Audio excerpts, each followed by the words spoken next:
Good morning again, USA. Oh, the things we have in store for you today.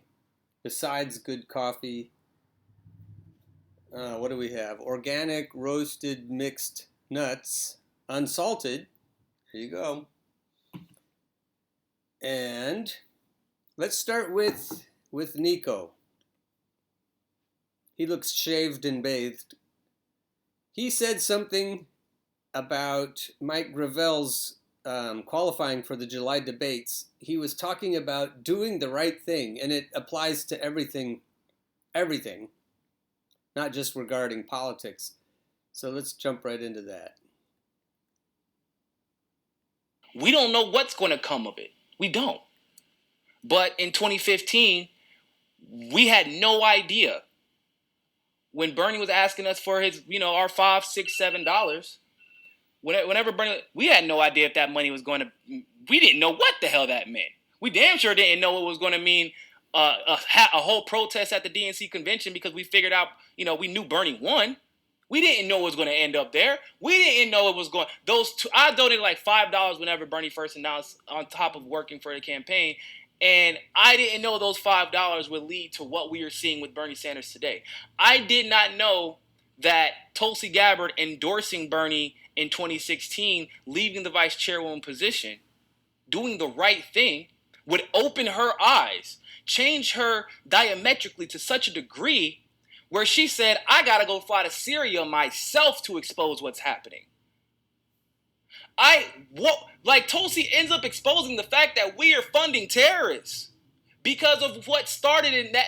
Doing the right thing for the sake of doing the right thing leads to things that we don't know what the end result may be. But if you do the right thing for the sake of doing it, not because you expect something out of it, this is the type of stuff that can happen. Wow.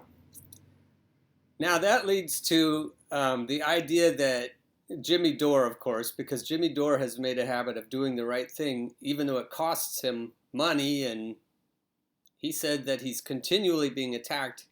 I caught a segment of him on the Joe Rogan Experience, and he's talking about how Facebook has algorithms and uses other ways of ratcheting down what's allowed to be put on that platform. He was quoting a Rolling Stones article. I'll just jump in and let him explain it on the Joe Rogan Experience. This is fantastic. That whole thing was so strange. It was so. Hey, what a better guy to protect us from fake news and tell us what's real news and what has integrity and what doesn't than a guy who made a couple of $1 billion off a stolen idea from his friends. I mean, I think that's the perfect guy to safeguard. Is that the true story? Is that what he actually did? Yeah, I think so. That's what was in the movie, right? That was in the movie. That's what I know. I didn't see the movie. Oh, okay. Yeah, I know the story, though, was that he ripped people off, that it wasn't his idea, but he was the one who figured out a way to wrestle it free and, I don't know, get rich as fuck. But this is, Matt Taibbi wrote an article on the 2nd, August 2nd, about this, and there's been a lot of people being deplatformed from Facebook that you don't know about. Like this isn't like, okay, so here's what he's... They shut down lots of other sites at the behest of the government in Israel, and the Atlantic Council. So pages like Black Elevation, they got shut down. A page called Mindful Being, they got shut down. Facebook also wiped out No Unite the Right To, which is a page appearing to advertise a counter rally on the upcoming anniversary of the violence in Charlottesville. So they shut that down too. Matt Taibbi, let me just give you a quick quote from his article. He says, Facebook was helped in its efforts to wipe out these dangerous memes by the Atlantic Council, on whose board you'll find confidence-inspiring names like Henry Kissinger, CIA Chief Michael Hayden, former acting CIA head Michael Morrell, and former Bush-era Homeland Security Chief Michael Chertoff. These people now have their hands on what is essentially a direct lever over nationwide news distribution. It's hard to overstate the potential mischief that lurks behind this union of internet platforms and would-be government censors. Can I just read you one more paragraph? Because this is exactly what we're talking about. He says, it is already a scandal that these de facto private media regulators have secret algorithmic processes that push down some news organizations in favor of others, which they do. Witness the complaints by outlets like Alternet, Truthdig, and others that big platforms have been de-emphasizing alternative sites in the name of combating fake news. But this week's revelation is worse. When Facebook works with the government and wannabe Star Chamber organizations like the Atlantic Council to delete sites on national security grounds using secret methodology possibilities that you'd only find in dystopian novels. Goodness. It's interesting on Reddit. Here's a post I put on Reddit. Ed Schultz was told not to cover Bernie's announcement.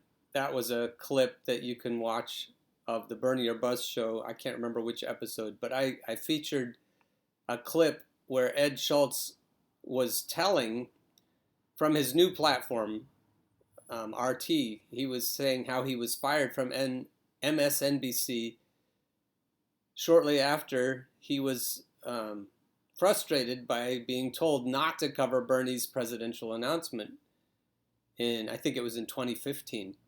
So I put that up on the R. Sanders for President thread. Okay, so R. Sanders for President is run by a human being, presumably, and not by Reddit itself. It's somebody.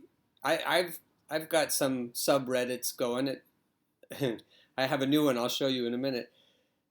So the assumption is if I'm running the thread, then the kind of bullshit that you're seeing on a lot of these big Bernie subreddits won't happen. Because when you put something up on a subreddit that a lot of people see regarding Bernie Sanders, by some miracle, the things like Bernie or Bust, things that are controversial, disappear. The moderators are watching Bernie or Bust people like hawks, and they don't like certain topics to get in. If you criticize Elizabeth Warren on any supposedly honest subreddit, they're presented, they don't look like they're run by trolls, but if you put something on there that I could do a whole episode on the kinds of things that seem to be discouraged on Reddit, on Twitter. My account is suspended on Twitter, by the way, just like Tulsi Gabbard's sister. On Facebook and other platforms, other social media sites. I know I gave my tinfoil hat to Lynn. She was needing to bake some potatoes, so my tinfoil hat is gone. I'd put it on right now. But it's clear to me that there are certain topics that somebody high up doesn't want us talking about. Now, to my fellow conspiracy theorists, I know you'll enjoy this part, but other people, like my children, I'm sure are rolling their eyes. I don't think they bother watching this, though.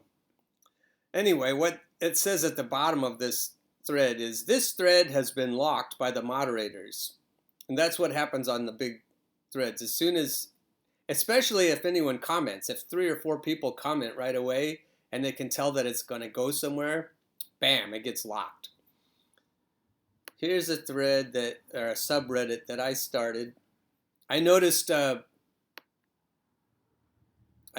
thread on here called Bernie or Bust, and so I was happy to go there.